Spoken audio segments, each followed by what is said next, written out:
This man that's come to the stage, a personal friend, wonderful comic, amazing, amazing, amazing. He's come to the stage right now. Make all the noise in the world for the one, the only, David Allen! Keep it going, keep it going. He's come to the stage, let's keep it going. Yes, yes, yes, yes, yes. Everybody, big round of applause for your amazing host this evening. Doing a great job calling all of our names. That's awesome. Love the shit out of it. The musical break is going to be fire. You guys got a little taste of it before the show? That's pure baby making music. They just play that here, just going. Want to open the show up with the same way I always open the show up. I open the show up with some advice for the couples. How many people here are in a couple? Go ahead and clap it up. Clap it up if you're in a couple. So advice is for you and strictly for you. Root for the show to be bad. Root for this to be a very bad, horrible, unfunny show. You're going to want that. You may think that you want a funny show, you don't. If you're here in a couple, you want the show to be bad. Because there is nothing that makes a couple stronger or better than hating the same thing. Liking the same thing, that can carry you for a good relationship, maybe 6 to 8 months. Hating the same thing, that's a relationship that will last a lifetime. If you've ever watched a show or watched reality television, you both go, I hate that person. That's your soulmate. You can hate things forever together because there is nothing better than just that absolute pure vent and feeling of superiority when you're driving home. Be like, I can't believe he said that. I can't believe he said that either. And it wasn't even funny. I know it wasn't even funny. You won't even make it home. You will pull into the nearest Goodwill parking lot and ruin your back seat. You'll just have to detach the whole back seat and just donate it right there. Just be like, we don't need this car anyway. We're going to leave it. Know what you all are thinking? Yes, I will be selling maps to the nearest Goodwill after the show. Free and ready to go. I get a lot of advice on relationships from other people that are single, naturally. That's the course, that's the way it goes. One of my friends was like, gotta treat the girl like a queen. She's your queen, you gotta treat her like a queen. How many people believe that's accurate? That you gotta treat your woman like a queen and your man like a king? Clap if you feel like that's accurate. That is absolutely 100% false. Study any monarchy. Study any monarchy. There's not one happy marriage in any monarchy ever. I'm gonna treat her like a queen. By that I mean lock her in a tower and have 17 mistresses.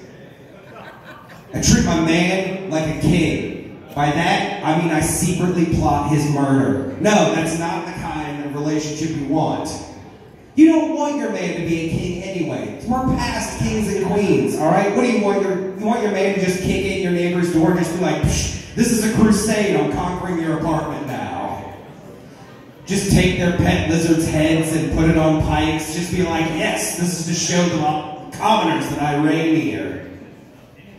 By the way, interesting fact about that joke, nobody gives a shit about pet lizards. Because I cycled through 5 other pets and I got grown every single time before I got to pet lizards, and then everybody was like, yeah, that's fine. Bunch of lizard haters. So, a lot of people are angry about gas prices right now. Appropriately so. But where I see a problem with gas prices, I also see a solution to a lot of problems we're having in society right now. There's a lot of groups out there that are trying to fight for equality, fight for rights, fight for equal pay, and they're not getting any traction whatsoever, especially in the gay community. So I've decided to posit this idea to them: the gay community should just open an oil company. Then the government would give them whatever they want whenever they wanted it. They could just kick in the door and be like, we want equal rights. No, we can make gas $2 a gallon. Fucking, I will sign this bill right now. $2 a gallon? Psh, sign it. And of course they would be super efficient at running an oil company. Come on, who drills deeper and more powerful? Who can get down to the core better? Hell, if they have a lesbian oil platform, they won't even have to drill for oil. They will just have to rub the dirt and then oil will squirt out of the earth. Few O's, I like that. It's exactly what that joke requires, just a few O's. You know what's a fun thought that cheers me up sometimes? In the January 6th insurrection, statistically, there was one German family part of that just thought it was a very aggressive tour group. They just saw a whole bunch of people walking towards the Capitol. They were like, oh, this is our tour. Look at how deep, they're just letting us into their office. This is great. I have to be honest with myself. If I saw the January 6th thing go down and I was there in person, I would probably go just to steal pens. I would immediately, because it's like, yeah, because you would justify it yourself, be like, I paid for those pens, and those are really good pens. I would just walk out with pockets full of pens. And that's when I realized our democracy is worth exactly free pens. That's it. That's all it's worth to me. That's all I can care about. I like drinking. I do. I very much enjoy drinking because drinking teaches me things. It gives me very hard-earned wisdom. Drinking teaches me things. Drinking teaches me how many things I can lose in my life and be perfectly okay with when I'm drunk. I can lose my wallet. I can lose my keys. I can lose my phone. I can lose my significant other. And you know what? I can still walk. And that's a victory. One thing that drinking taught me, a very practical thing that drinking taught me that I thoroughly enjoyed, it taught me the correct way to pick a bar to drink at.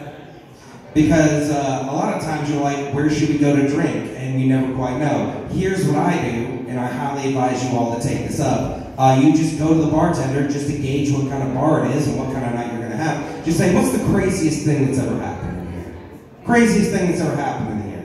If the bartender doesn't immediately have a story, then it's a bad bar. Bartender should at least have one story. And normally the answers are pretty mundane, you know.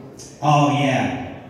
Body shots, wet t-shirt contest, one dude lit another dude on fire, that's if you're drinking in Bossier. One time I got the perfect answer though. One time I got the absolute most perfect answer that there could ever be. I was in Nassau, Bahamas. I was wandering the street and I saw a bar called the Fruit Loop. I was so happy, I did not even consider for a second that this might be a gay bar. It wasn't, don't worry. Totally straight, just Caribbean feel. So I go in there, decide to test. Like, what's the craziest thing that's ever happened in this bar? This man didn't blink. This story came out like he was in a goddamn holster. Just whoosh. He's like, one man, two women have sex in that tree while neighborhood children throw peaches at them. Ave Maria. I realized this was my place. This was my spiritual center. This was my Valhalla. This is where I'm going to die. Very confidently said, sir, set me up a cot in the back and get me a third of whatever they were drinking. I'm never leaving this magical place. But I did it wrong. I ordered a third. And that's wrong. I just ended up masturbating in the bushes while an old woman threw grapes at me.